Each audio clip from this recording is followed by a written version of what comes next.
Good morning and नमस्कार दोस्तों, स्वागत है आप सभी का आपके अपने YouTube channel GK search engine पर। आज है 19 मई और 19 मई से रिलेटेड राजस्थान करंट अफेयर्स के जितने भी इम्पोर्टेंट क्वेश्चन हैं उन सभी को हम इस वीडियो में डिस्कस करने वाले हैं। तो पूरा वीडियो बहुत ध्यान से देखना और वीडियो के एंड में मैं आपसे एक क्वेश्चन पूछूंगा जिसका आंसर आप सभी को कमेंट बॉक्स में देना है। कल के वीडियो में मैंने आपसे एक क्वेश्चन पूछा था जो था हाल ही में अनुकंपा नियुक्ति की प्रक्रिया को आसान बनाने के लिए कौन सा मोबाइल ऐप तैयार किया गया है। जी हाँ, इसके लिए राजस्थान सरकार के द्वारा अनुकंपा ऐप को तैयार किया गया है, यानी कि बी ऑप्शन यहाँ पर बिल्कुल सही था। जिन दोस्तों ने बी ऑप्शन कमेंट बॉक्स में सही जवाब दिया था उनको हार्दिक शुभकामनाएं। जी हाँ, अनुकंपा नियुक्ति की प्रक्रिया को आसान बनाने के लिए भजनलाल सरकार ने एक ऐप बनाया है। इस ऐप का नाम है अनुकंपा ऐप। जी हाँ, सरकार भविष्य में अनुकंपा ऐप के जरिए ही अनुकंपा नियुक्तियां देगी। इसके अलावा सभी विभागों में मृतक सरकारी कर्मचारियों के आश्रितों की जो प्रकरणों की ऐप के माध्यम से प्रक्रिया करने के निर्देश भी दिए हैं। भविष्य में प्राप्त होने वाले अनुकंपा नियुक्ति के प्रकरणों का निस्तारण अनुकंपा ऐप के माध्यम से किए जाने को लेकर सुनिश्चित करने के निर्देश जारी किए हैं। इसके लिए अनुकंपात्मक नियुक्ति नियम 1996 के तहत नियुक्तियाँ दी जाएगी। तो चलिए स्टार्ट करते हैं आज के राजस्थान करंट अफेयर्स। पहला क्वेश्चन है, स्वर्ण खदान की नीलामी करने वाला राजस्थान भारत का कौन सा राज्य बन गया है। जी हाँ, स्वर्ण खदान की नीलामी करने वाला राजस्थान भारत का चौथा राज्य बना है, यानी कि बी ऑप्शन इसका बिल्कुल सही है। आइए जानते हैं इम्पोर्टेंट फैक्ट्स। तो खनन विभाग के द्वारा स्वर्णिम इतिहास रचा गया है राजस्थान में। राजस्थान स्वर्ण खदान की नीलामी करने वाला चौथा राज्य बन गया है। कर्नाटक, आंध्र प्रदेश और झारखंड के बाद राजस्थान है वो स्वर्ण खदान नीलाम करने वाला देश का चौथा राज्य है। प्रदेश की पहली स्वर्ण खदान के माइनिंग लाइसेंस के लिए 5 कंपनियों में प्रतिस्पर्धा रही थी, जिसका परिणाम आचार संहिता के बाद में मिलेगा। बांसवाड़ा के भूकिया जगपुरा गोल्ड ब्लॉक के माइनिंग लाइसेंस के लिए कड़ी प्रतिस्पर्धा रही थी। नेक्स्ट है, हाल ही में गुजरात के कच्छ के रण से लेकर कहाँ तक 490 किलोमीटर का वाटरवे राजस्थान में बनेगा। तो ये ध्यान रखना, गुजरात के कच्छ के रण से लेकर राजस्थान में बाड़मेर के बाकासर तक इस वाटरवे का निर्माण कार्य किया जाएगा, यानी कि बी ऑप्शन यहाँ पर बिल्कुल सही है। कुछ इस प्रकार से होगा वाटरवे। आइए जानते हैं इम्पोर्टेंट फैक्ट्स। तो गुजरात में कच्छ के रण से लेकर बाड़मेर के बाकासर तक कुल 490 किलोमीटर का ये वाटरवे बनाया जाएगा। जहाँ राजस्थान में समुद्री मार्ग से आयात है वो इसके माध्यम से हो सकेगा। इजराइल के परिवहन मंत्री मीरी रेगवे ने फरवरी में वीडियो पोस्ट की थी इस वाटरवे को लेकर। बाड़मेर में तेल, गैस, कोयला और खनिज पदार्थ के भंडार है। इसी की वजह से राजस्थान को लगभग 10 करोड़ का राजस्व केवल तेल से मिल रहा है। इसके अलावा अगर बात की जाए तो सूखा बंदरगाह के जरिए बाड़मेर अरब होते हुए इजराइल तक जुड़ जाएगा। मुद्रा के बंदरगाह से संयुक्त अरब अमीरात के बंदरगाह इजराइल तक माल ले जाने के लिए इसे लाल सागर तक का विकल्प माना है। इसके लिए केंद्र सरकार के निर्देश पर राज्य ने एक कमेटी का भी गठन किया है। नेक्स्ट है, हाल ही में कोटा विश्वविद्यालय ने किस देश के कोकाटेपो विश्वविद्यालय के साथ शिक्षा, अनुसंधान और पर्यटन शिक्षा के क्षेत्र में एमओयू पर साइन किया है। तो ये ध्यान रखना है आपको, कोटा विश्वविद्यालय और तुर्की का ये कोकाटेपो विश्वविद्यालय के बीच एमओयू हुआ है, यानी कि सी ऑप्शन इसका बिल्कुल सही है। आइए जानते हैं इम्पोर्टेंट फैक्ट्स।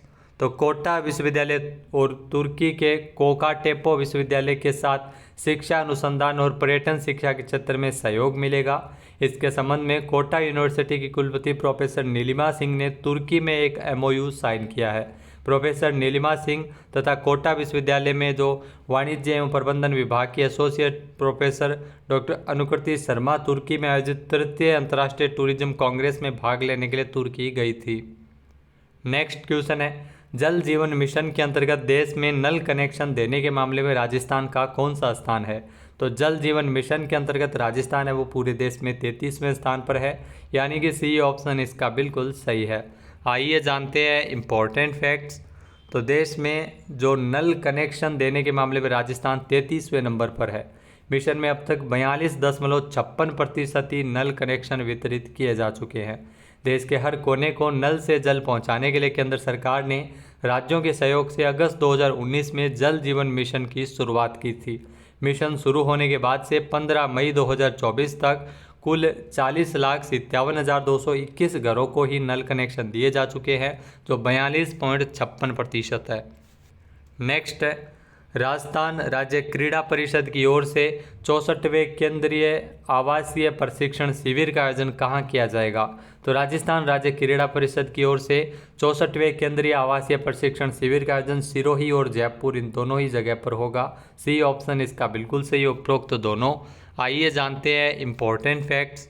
तो राजस्थान राज्य क्रीड़ा परिषद की ओर से 64वें केंद्रीय आवासीय प्रशिक्षण शिविरों का आयोजन किया जाएगा। इसके लिए राजस्थान राज्य क्रीड़ा परिषद की ओर से 14 से 17 वर्ष आयु वर्ग के प्रतिभावान खिलाड़ियों से आवेदन मांगे गए हैं, जिसमें अलग अलग खेल में ये शामिल हो सकेंगे।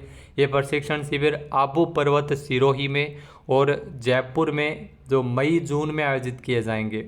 राजस्थान राज्य क्रीड़ा परिषद की ओर से जारी आदेशानुसार विभिन्न खेलों में प्रशिक्षण शिविर आयोजित किए जा रहे हैं। नेक्स्ट क्वेश्चन है, राजस्थान सरकार जो राज्य सरकार के द्वारा राजस्थान के कितने Mahatma Gandhi English medium school में हाईटेक पढ़ाई करवाने हेतु रोबोटिक्स लैब तैयार करवाई गई है? तो 300 स्कूलों में इस प्रकार की रोबोटिक लैब है वो तैयार करवाई गई है, यानी कि ए ऑप्शन यहाँ पर बिल्कुल सही है। आइए जानते हैं इम्पोर्टेंट फैक्ट्स। तो राजस्थान के 300 Mahatma Gandhi English medium school में बच्चे अब हाईटेक पढ़ाई कर सकेंगे, जहां राज्य सरकार की ओर से रोबोटिक लैब है वो तैयार करवाई गई है, जहां नए सत्र से विद्यार्थी इलेक्ट्रॉनिक, इलेक्ट्रिकल, मैकेनिकल, एआई और मशीन लर्निंग से जुड़े उपकरणों से नवाचार और आविष्कार करना सीखेंगे। इसके लिए राजस्थान राज्य शिक्षा परिषद चयनित स्कूल के शिक्षकों को प्रशिक्षण दे रहा है।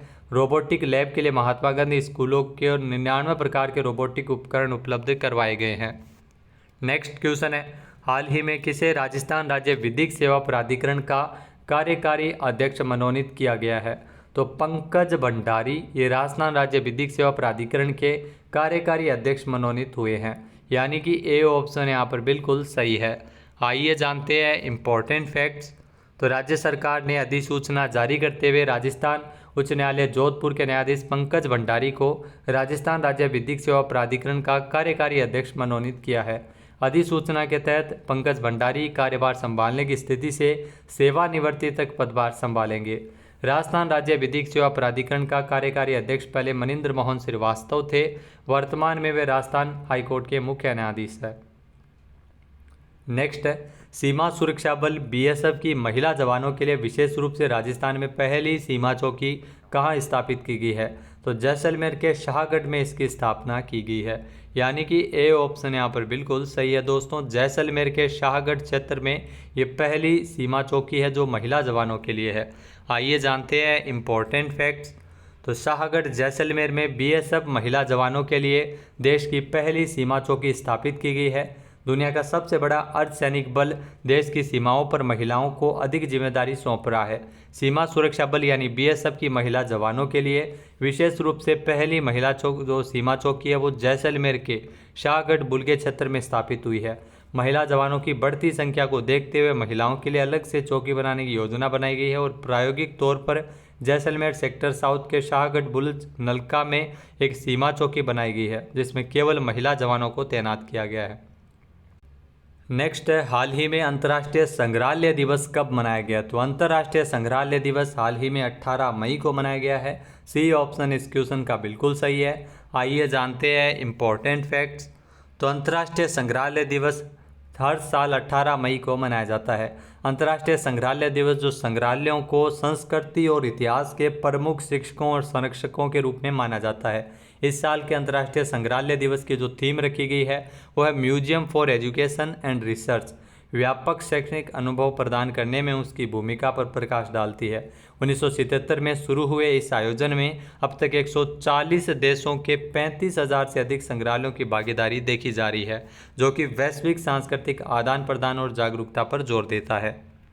नेक्स्ट है, हाल ही में Times Higher Education young university ranking 2024 में शीर्ष 100 यूनिवर्सिटी की सूची जारी की है, जिसमें किस भारतीय विश्वविद्यालय को स्थान मिला है? तो इसमें महात्मा गांधी विश्वविद्यालय केरल और अन्ना विश्वविद्यालय चेन्नई को स्थान दिया गया है, यानी कि सी ऑप्शन इसका बिल्कुल सही, उपरोक्त दोनों। आइए जानते हैं इम्पोर्टेंट फैक्ट्स। तो Times Higher Education young university ranking 2024 जारी हुई है। इस वर्ष रैंकिंग में विश्व भर के 670 से अधिक विश्वविद्यालय शामिल थे। शीर्ष 100 की सूची में 2 भारतीय विश्वविद्यालयों को स्थान मिला है, जिसमें महात्मा गांधी विश्वविद्यालय केरल में है जो 81वें नंबर पर रहा है। अन्ना विश्वविद्यालय जो चेन्नई में है जिसका 96वां स्थान था।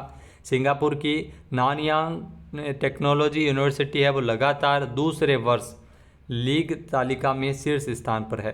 रैंकिंग में विश्व के सर्वश्रेष्ठ विद्यालयों की सूची जारी की है जो 50 वर्ष या उससे कम आयु के है।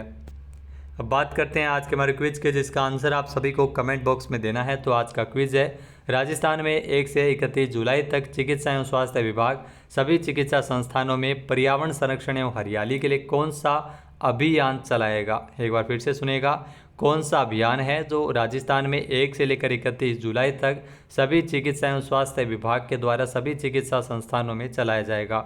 सही आंसर आपको कमेंट बॉक्स में देना है। और अगर ये वीडियो आपको पसंद आए तो इसे लाइक और शेयर करना बिल्कुल ना भूलिएगा। चैनल पे नए जुड़े हो, सब्सक्राइब नहीं किया है तो भी सब्सक्राइब बटन पर क्लिक करें। इस वीडियो की जो PDF फाइल है वह वीडियो के डिस्क्रिप्शन बॉक्स से डाउनलोड कर सकते हैं। जय हिंद, जय भारत, जय राजस्थान।